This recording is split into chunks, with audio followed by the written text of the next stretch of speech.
incident was narrated by Shaykh Dahan rahimahullah of Makkah Mukarramah. It was the occasion of Hajj. Someone had passed away. So they were redigging a grave in order to reuse the grave. Obviously so many people passing away, the graves are reused. Now they redug the grave of an outwardly pious and learned person. When they dug the grave, to the utter amazement of all those that were around there, instead of that learned person being in the grave, there was a European woman lying there in that grave. Coincidentally, because it was the occasion of Hajj, there was one person in the crowd who recognized this woman. He says, this is a woman who accepted Islam at my hands in France. And this is this person, this woman. Alright, half the story is sorted out. That this woman had accepted Islam secretly. Allah saved her, Allah protected her from lying down in a Christian graveyard, and Allah brought her body to Makkah Mukarramah. But that person was buried here, where is he gone?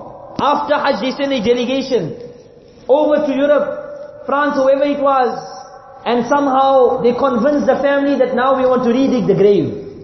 When the grave was redug, they see the decomposing body of that man from Makkah Mukarramah here in this Christian Qabristan, in the Christian cemetery. So they're all shocked. What happened here? A person was outwardly pious, outwardly learned. The best person to go to is the wife. They go to the wife, tell us about your husband. My husband, he never missed tahajjud, forget any other salah. He never missed tahajjud, forget any other salah. He was a very pious person. No, there's something seriously wrong. For his body to be rejected by Makkah Mukarramah, that pure land didn't accept his body. Something seriously wrong. Finally she says, there was one thing that I wasn't very happy about. And that is, whenever he had relations with me, then he would say, so nice for the Christians, they don't have to take an obligatory bath. They don't have to take a fard ghusl. This is the issue. He liked one aspect of the Christians, Allah threw his body with them. Allah threw his body with them. But now let us analyze this one issue.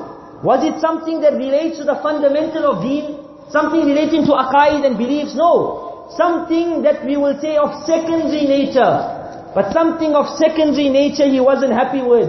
Allah wasn't happy to keep his body in Makkah Mukarramah.